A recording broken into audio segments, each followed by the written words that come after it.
Hello, कशा आहात तुम्ही? जय महाराष्ट्र. तर बऱ्याचशा ताईंची कमेंट आहे आणि मला व्हॉट्सअपलाही मेसेज आहे की ताई तुला काय झालं होतं आम्हाला सांग. तर म्हटलं आणि 2-4 दिवस मी काही व्हिडिओही नाही बनवला. मला ना तिकडनं आल्यानंतर ना खूप जास्त अशक्तपणा आला मला. कारण की मला अँटीबायोटिक आणि पेन किलर एवढं शरीरामध्ये गेले ना की मला घरी आल्यानंतर मला काही म्हणजे सकाळी थोडं स्वयंपाक वगैरे केला का असं होतं कधी मी झोपल दुपारची. ते फोनही नाही आणि व्हिडिओ नाही काही नाही. थोडंसं माझं आता इन्स्टाला तुम्हाला मी इन्स्टाला पण व्हिडिओ टाकत असते. मी मला इन्स्टाला फॉलो करा अनु पुणेकर. तर इन्स्टाला माझे व्हिडिओ बघत जा. ठीक आहे. तर काय झालं ना, मी तुम्हाला सगळं डिटेल्स सांगते की माझ्यासोबत काय झालं आणि कसं कसं झालं ते सगळं मी तुम्हाला सांगते. आणि थोडंसं मध्ये मध्ये मी थोडंसं व्हिडिओ पण टाकणार आहे. मी कुठे गेली होती काय ते तुम्ही पूर्ण व्हिडिओ बघा, तेव्हा तुमच्या लक्षात येईल. मला बिल किती आलं हॉस्पिटलचं ते सगळं सगळं मी तुम्हाला सांगणार आहे व्हिडिओत. तर ॲक्च्युली काय झालं ना, काही दिवसापूर्वी म्हणजे 15-20 दिवसापूर्वी तुम्हाला सर्वांना माहिती आहे दाताची ट्रीटमेंट माझ्या मिस्टरांची चालू आहे. तर मी त्यांच्यासोबत गेली होती. एकदाच गेलते म्हणजे मी ते जायचे स्वतःहून तिथे एक वेळेस मी गेले होते मला डॉक्टरांचे भेटायचं होतं म्हणून. तर तिथे ना मी पब्लिक वॉशरूम यूज केलं होतं. ठीक आहे. तर मला त्यावेळेस काहीच झालं नाही. ठीक आहे. मग मी घरी आले. मला ना 2 ते 3 दिवसांनी अचानक युरिनमधून ब्लड यायला लागलं होतं मला. थोडं आलं, एवढं नाही. ब्लड आलं आणि मला खूप जास्त दुखायला लागलं इथे बेंबीच्या खाली. पण ते एकच दिवस दुसऱ्या दिवशी काही झालं नाही मला. मग मी काही एवढं हॉस्पिटलला जाण्याचा विचार नाही केला. म्हणजे झालं असेल थोडं काय झालं असेल नाही का, असा विचार केला नाही मी. मग त्यानंतर ना मी गावाला गेले. गावाला जाताना मग मी मध्ये हॉटेलला थांबले. तिथे पण वॉशरूम यूज केलं बाहेरचं. मग माझ्या घरी गेले. ठीक आहे. पण ह्या व्हिडिओमध्ये तुम्हाला मी सगळे रिपोर्ट सांगणार आहे. आता कसं आहे ना, माझ्या मिस्टरांना पण काही गोष्टी माहिती पडल्या आहे की नेमकी मला झालं काय आहे. माझे स्पाईनचे रिपोर्ट त्यांनी डॉक्टरांनी इतकं समजून सांगितलं आहे. मी तुम्हाला सगळं सांगते की कसं झालं आणि काय झालं आहे सगळ्या गोष्टी. आता त्यांच्या डोक्यात थोडासा प्रकाश पडला माझ्या नवऱ्याचे की हा बाबा हा प्रॉब्लेम आहे. डॉक्टरांनी सांगितल्यानंतर तर काय सांगितलं ते तुम्हाला सांगते मी. तर मी गावाला गेले. गावावरनं आल्यावर मी दुसरं मला ना गव्हाचं पीठच नव्हतं अजिबात. आणि गहू माझ्या बहिणीचे तिकडं आहे ना चांगले गहू भेटतात आणि तिकडं दळून पण चांगले भेटतं. म्हणून मी दुसऱ्या दिवशी गावावरनं आल्यावर बरं का, तेव्हा पण मला एवढं काही दुखत वगैरे काही नव्हतं. तिकडनं आले आणि बहिणीकडं माझ्या नवऱ्याला म्हटलं चला हो म्हटलं माझ्या संग. तर ते काय माझ्या संग भांडणं करून बसले होते. माझे मिस्टर माझ्या संग माझ्याशी बोलत नव्हते. मी खूप रडले. म्हणलं ते म्हणले मी नाही येणार तुझ संग. तर मग मी माझ्या मुलीला घेतलं, आवरलं आणि माझ्या बहिणीला सांगून ठेवलं होतं की मी येणार आहे. तर माझ्या बहिणीने चिकन वगैरे पण बनवून ठेवलं होतं आणि तिला हेही माहिती होतं का माझे मिस्टर पण येणार आहे माझ्या बहिणीला. ते काही आले नाही. मग मी माझ्या बहिणीकडे गेले. तर बहिणीकडं मी गेले ना, तो माझ्या मिस्टरांची माझी भांडणं पण बघा तुम्ही काय झाली होती भांडण. आणि मी ते गेलेली तुम्ही अगोदर हे सगळं व्हिडिओ बघा काय काय झालं. मग तुमच्याशी मी पुन्हा बोलते.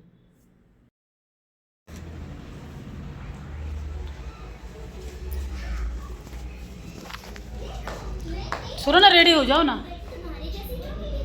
क्यों नहीं जा रहे? अब हम अकेले कैसे जाएंगे?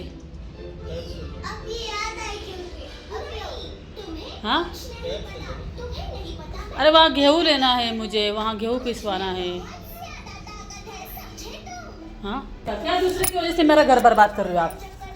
तुम जाओ यार, दूसरा कौन दूसरा जी? नहीं सुन के आज तक तो चली हूँ ना मैं तो आपका ही सुन के आज तक चली हूँ ना मैं. नहीं नहीं, तुम्हारा ही सुन के चला है. मेरा सुन के क्या चला है? हाँ, तुम जाओ, मेरा मूड नहीं खराब करो. मूड नहीं खराब करो मतलब? तुमने बोला तुमको जाना, जाओ 10 दिन रहना, रहो और रह के आओ. ठीक है, क्लियर किया तुम? 4 दिन को पेन किलर में डेली पेन किलर खा रही हूँ, आपको पता है? अच्छा ठीक है, तुम जाओ ना यार. पता है मेरा शरीर क्या हुआ है? तो तुम जाओ ना. जिस उसको लेके बैठे हो जिसने मेरा पूरा जिंदगी तहस नहस करके रख दिया. हाँ, रिश्तेदार नहीं वही तो मैंने जो किया है आपके लिए वो नहीं आपको दिखने आ रहा है. वो कुछ नहीं समझ में आ रहा है. हाँ, वो नहीं दिख रहा है आपको कि इसने क्या नहीं किया है मेरे लिए. बात कर लेके एक दिन सफर किया तो पूरा पैर में मेरा फूला सूज गया था. पूरा पैर मेरा काम नहीं कर रहा था. जान में जोखिम में डाल के इस बच्चा को पैदा किया है मैंने. तेरा मम्मी तू अच्छा होने के बाद खुद का संसार बर्बाद कर रही। चल भांडण बऱ्याच दिवसापासून चालले आहे आणि या भांडणामुळे बहुतेक आम्ही वेगळं पण होऊ शकतो, म्हणजे खूप आहे, म्हणजे तुम्हाला मी सांगेल नंतर व्हिडिओमध्ये। जाओ गाड़ी में चलो।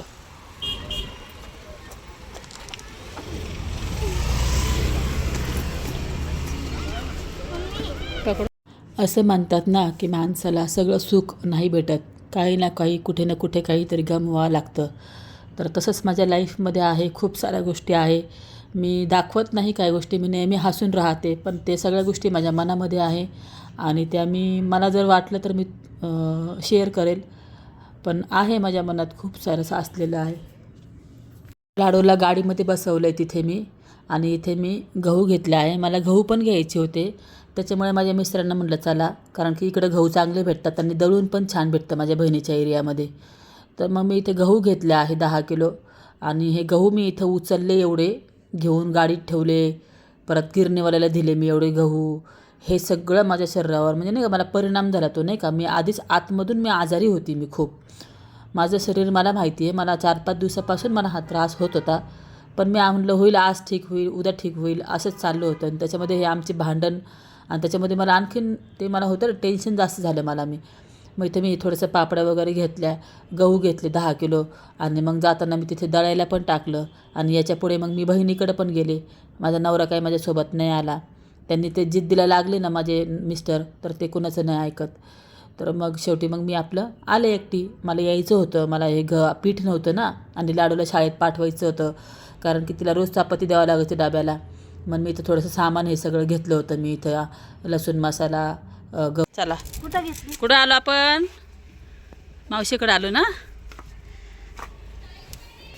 त्यांना सांग बरं का ते पाय अडकतो त्या तारे ते नाही आले, का माझा नवरा नाही आला, मीच आले एकटी, अगं बाय ते नाही आले। का बरं?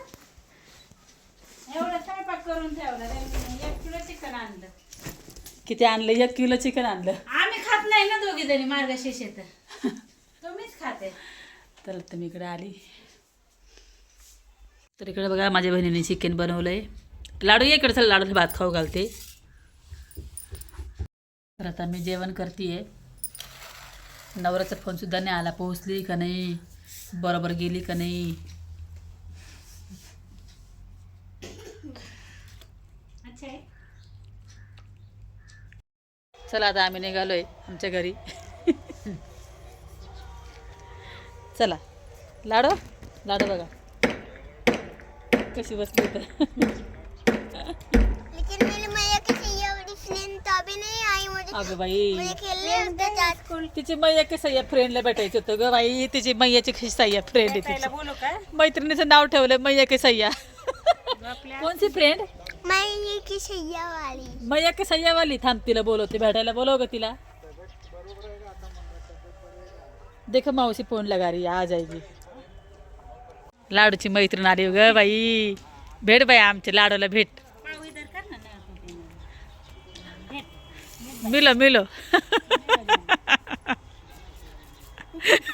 लाडूला किती हसू आलं, इसके ऊपर हंसी आ रही है मुझे। उसके ऊपर हंसी आ रही, क्यों हंस रहे उसको, क्यों? क्यों हंस रहे तू? ऐसे ही। हाँ तिकडे तो परेशान होती, ती तुला म्हणते बाई मैया की सह्या फ्रेंड माझी। गले मिलो, अपने फ्रेंड से गले मिलो।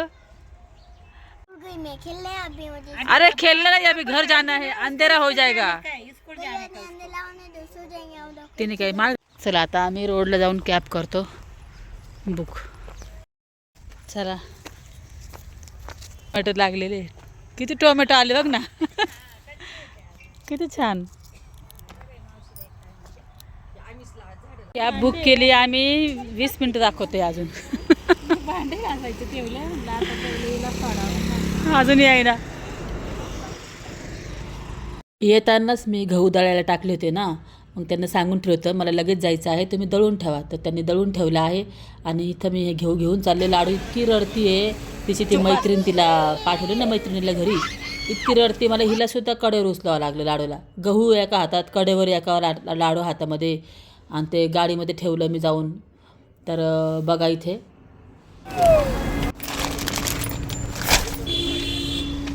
चलो हां चलो. माझे मिस्टर नाही गेले. बहिणीला पण असं वाटलं की असं का झालं की ते आले नाही, पण मी तिला काहीच नाही सांगितलं माझ्या बहिणीला. आणि मी असं काहीच कुणाला जास्त काही सांगत नाही, मनात ठेवते मी भरपूर साऱ्या गोष्टी. सांगितलं तर फक्त मी साहिलसोबत शेअर करते काही गोष्टी माझ्या मुलासोबत. आणि आता मी इथे घरी पोहोचले आहे. तर हे सगळं झालं होतं त्यावेळेस, मी ॲडमिट होण्याच्या अगोदर हे सगळं झालं होतं.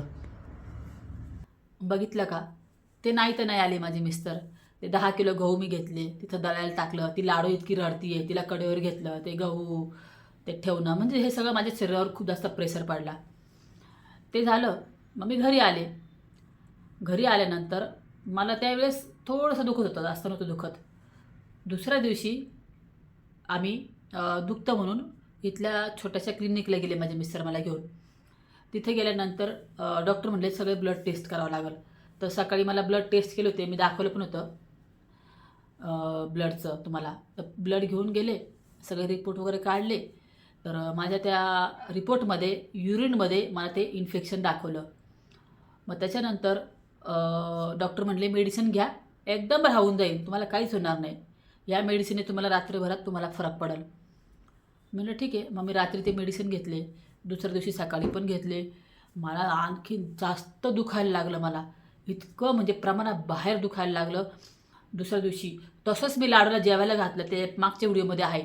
तसंच लाडूला कसं तरी खाऊ घातलं. म्हटलं आता जर मी दवाखान्यात गेले, मी येते का नाही घरी, मला गॅरंटी नव्हती. इतकं प्रमाणाबाहेर. आणि मला इथं माझ्या मिस्टरांनी जेव्हा ते काय म्हणले, हॉस्पिटल इथं आपल्याला क्लिनिकला जायचं म्हणे, इथे छोट्या हॉस्पिटलला, त्यांच्याकडे जायचं होतं आम्हाला परत. तर मी रिक्षा बोलवतो म्हणे, आणि ते आमच्या बाजूलाच्या घराच्या. तर मी म्हटलं रिक्षावाला बोलवा, आपण रिक्षात जाऊ म्हटलं, कॅब नका बुक करू म्हटलं इथलं इथं. रिक्षावाल्याला बोलवलं, तर रिक्षावाला म्हटलं तुम्ही गेटच्या बाहेर या. मी बसत असं पोट धरून सोसायटीमधून अक्षरशः बसत गेले मी, माहिती आहे का, इतकं मला दुखत होतं.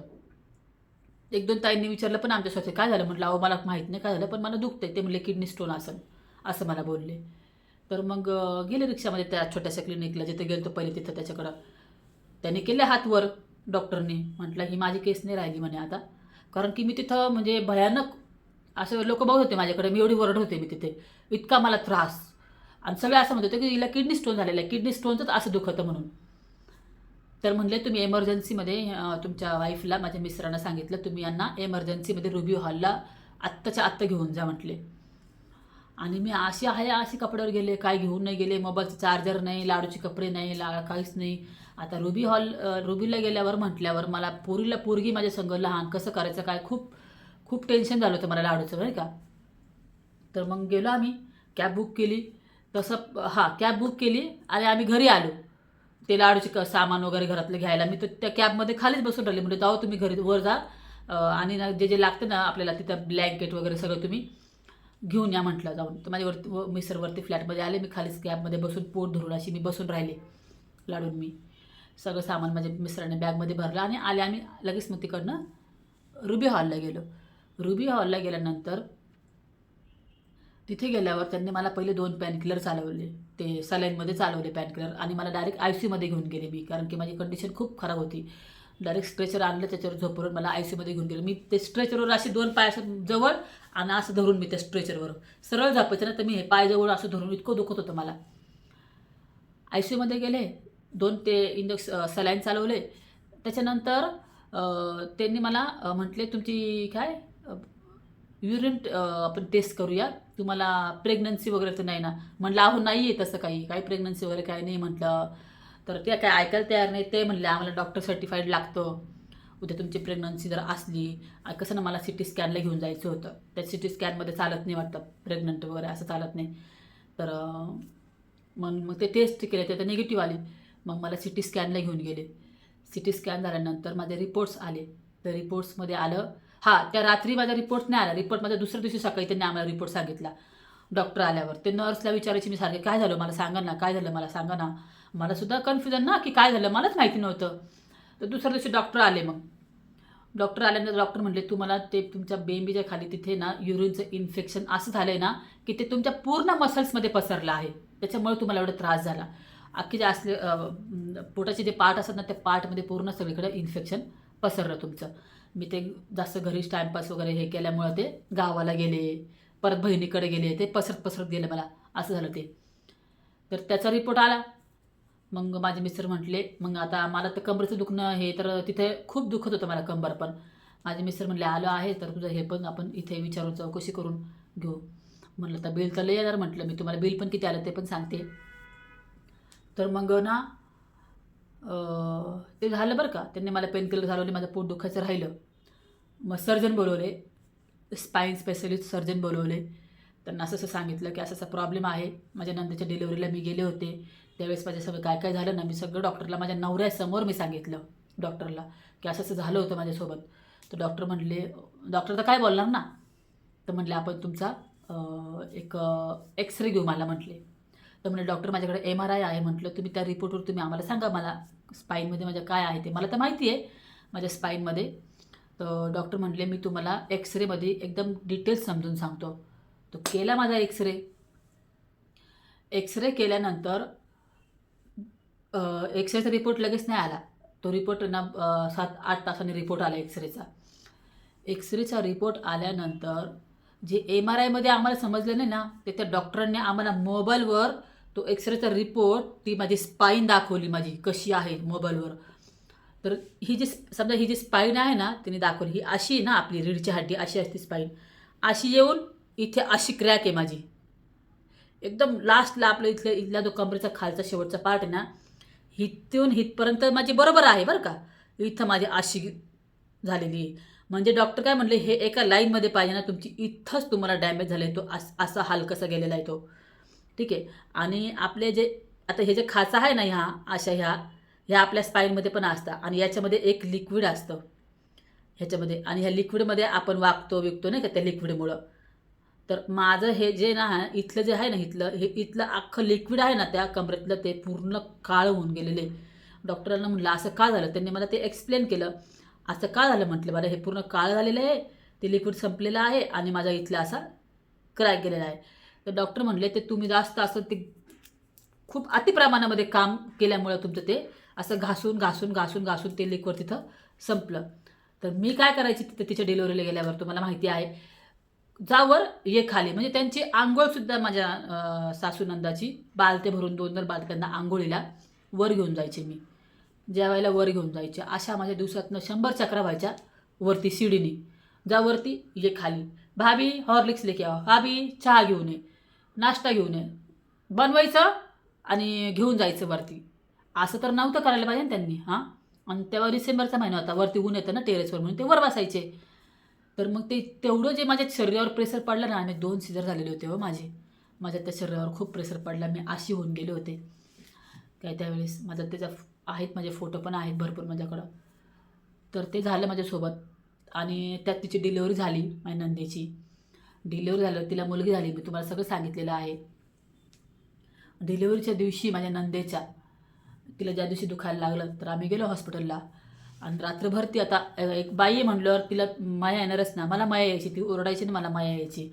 तर तिला सारखं उठून बसवायचं, कळ गेली का परत ती खाली झोपायची, कळ आली का भाभी उठा परत ती उठून बसायची. असं तिला अख्खा रात्र मी तिला सांभाळलं, नंदेला माझ्या सांभाळलं. आणि तिला झाली मुलगी झाल्यावर माझी नणंद झाली थोडीशी नाराज नाही का. तर आता ते पोरगं रडायचं तर मला माया यायची. आणि मग घरी त्याच्यानंतर ना मग काय झालं दुसऱ्या दिवशी माझ्यासोबत अचानक मला ना खूप जास्त वाईट खूप प्रमाणाबाहेर गेलं माझं. तर ते काय झालं मला काही कळलं नाही. आणि ते गेल्यानंतर मला कमरेमधून अचानकच दुखायला सुरुवात झालं. त्यावेळेस दुखायला सुरुवात झालं तर मी काय केलं, थंडी खूप होती म्हणून ते गरम हीटर असतं ना ते असं इथं ठेवलं हीटर आणि मला थोडंसं शेक घ्यावं म्हटलं, का बरं होतं मला असं काय, मला काही समजा ना. आणि माझे मिस्टर तिथं त्यावेळेस माझे मिस्टर आउट ऑफ होते बाहेर देशामध्ये आणि मी त्यांच्या संग होते. तर काय झालं मला काही समजा ना. मी माझ्या सासूला सांगितलं, नंतर सांगा मला असंच होते, पण ते कुठं म्हणजे ते इग्नोर करायला लागले, काय होत नाही म्हणून नाही मला खरंच खूप त्रास होते म्हटलं मला. मी त्यांना खूप हे करत होते की रिक्वेस्ट करत होते मला नका दवाखान्यात घेऊन चला, मला त्रास होते म्हणून, पण त्यांनी त्या गोष्टीला इग्नोर केलं. तर मग मी तेच तुम्हाला सांगितलं आहे, शेजारच्या बाईला वगैरे पैसे वगैरे देऊन मी ते दवाखाना आहे ते केलं मी माझं मी. मग तिथं पण डॉक्टरने काय मला दुखावा नाही म्हणून पेन किलर वगैरे दिले, माझा एक्सरे काढला, पण ते तिथलं लोकल एक्सरे एवढा खास नव्हतं, त्याच्यामध्ये काही समजलं ते डॉक्टरांना त्यावेळेसचं. आणि मग ना तुम्हाला सांगते मी, ते जे बाळ होतं ना, हां, ते जे माझ्या नंदेचं बाळ, मी तिथेच माझ्या सासूच्या शेजारी झोपायची, पण ते बाळ ना रात्रीचं खूप रडायचं बरं का. त्याच्यानं मला त्रास होत होता. तरी पण मला त्या बाळासाठी ना इतकी, ती मुलगी जी आहे माझ्या नंदेची तुम्हाला माहिती आहे ना, आता लहान लेकरू रडत असल्यावर कुणालाही माया येणार, कुणालाही. तर माझी नंद काय करायची, झोपून घ्यायची दुसऱ्या रूममध्ये, आणि ते बाळाला रात्रभर 8 दिवस मी त्या बाळाला पोसलं, त्या पोरीला. वरचं दूध तिला चमच्याने मी पाजायची, आणि डिलिव्हरी झाल्यावर बाळ किती त्रास देतो तुम्हाला सगळ्यांना माहिती आहे. रात्रभर आईला जागवतं, पण त्याच्या आई रात्रभर आराम करायची, आणि ते लेकरू मी सांभाळलं काय. रात्रभर त्याला दूध पाजायचं. माझी सासू, उठ ग, ते उठलं बघ ना, उठ ना अशा, तर उठावंच लागायचं त्याला. दूध ते रडायचं म्हटल्यावर माया यायची, दूध पाज, डायपर चेंज कर, थोडा वेळ झोपले का परत काय बाळ रडायला लागतं. असं आम्ही अख्खं रात्र जागी, आणि अख्खी दिवस मी यांच्या मागं काम करत बसायची. पाणी दे, गरम पाणी दे, तर नाश्ता बनव, तर घाटा बनव, तर मालिश, तर म्हणजे असं भरपूर कामं मी दिवसभर करायची. एक तर रात्रभर बाळ सांभाळायचं आणि दिवसभर कामं करायची. मग ते एवढं सगळं प्रेशर माझ्या अंगावर पडल्यामुळं ते माझं लिक्विड जे होतं ना, ते माझं ते डॉक्टरने आम्हाला समजून सांगितलं माझ्या मिस्टरांना, की तुमचं ते लिक्विड संपलेलं आहे, आणि तो जो भाग तुमच्या बायकोचा काळा पडलेला आहे ना, तो आपल्याला तिथून तो काढून टाकावा लागेल. आणि माझ्या जी स्पाईन आहे ती अशी क्रॅक गेलेली आहे, ती स्पाईनला आपण 2 अशा क्लिपा लावून त्याला असे ओढून, म्हणजे ऑपरेशन सांगितलं आहे मला. तर मला तुम्हाला काही विचारायचं पण आहे त्याबद्दल. तर ते जे आहे ऑपरेशन, ते आपण ना तुम्हाला 3 महिने कंटिन्यू रेस्ट करावं लागेल ऑपरेशन झाल्यावर. आणि त्याचा निर्णय आम्ही घेणार आहेत ऑपरेशनचा, कारण की मला ना नाही सहन होते. मी डेली पेन किलर खाते, मला एवढं दुखतं आहे मला ते, कारण की माझी हड्डी सरकलेली माझी. तर एका लाईनमध्ये नाही आहे, शेवटच्या फक्त एकच हड्डी सरकलेली माझी. तर डॉक्टर म्हटले आपण त्याला क्लिपा लावून ते हळूहळू जागेवर येईल असं बोलले. पण मग ते झाल्यानंतर तुम्हाला 3 महिने कंप्लीट बेड रेस्ट घ्यावा लागेल, पण तुम्ही पहिल्यासारख्या नॉर्मल होशाल, डॉक्टरने मला गॅरंटी दिली. तर ना मी ना बऱ्याच लोकांचं ऐकलं की स्पाईनचं ना सक्सेस होत नाही. तर आता माझ्या एक नणंद आहे माझी इथली गावातली, तिने मला सजेस्ट केलं आहे शिवाजीनगरचे 2-3 हॉस्पिटल. तर तिथे नणंद म्हणजे माझी गावातली नणंद, म्हणजे माझे पहिले मिस्टर होते ना, त्यांची बहीण, चुलत मामाची मुलगी वगैरे नणंद आहे माझी. तिचा मला फोन आला होता, तिने मला सांगितलं की दवाखान्याचे ॲड्रेस सांगितले. तर मी म्हटलं ठीक आहे, मी जाते, 2-3 डॉक्टरांचा सल्ला घे म्हटले ऑपरेशनच्या आधी. म्हटलं हो. तर मी काय करू, ऑपरेशन करू का नको, आम्ही दोघंही फार कन्फ्युजनमध्ये आहे, माझे मिस्टर आणि मी. ऑपरेशन मला वाटते मी करावं ऑपरेशन, कारण की माझा त्रास मला माहिती आहे ना. तर मला ते करणं फार गरजेचं आहे. का बरं मी पेन किलर खाणार ना, पेन किलरने मला दुसरे प्रॉब्लेम उभे राहतात. ते गॅस होतं पोटामध्ये, भरपूर प्रॉब्लेम होता मला पेन किलर खाल्ल्यामुळं. तर मग आता आम्हाला डिसिजन घ्यायचा आहे ऑपरेशनचा.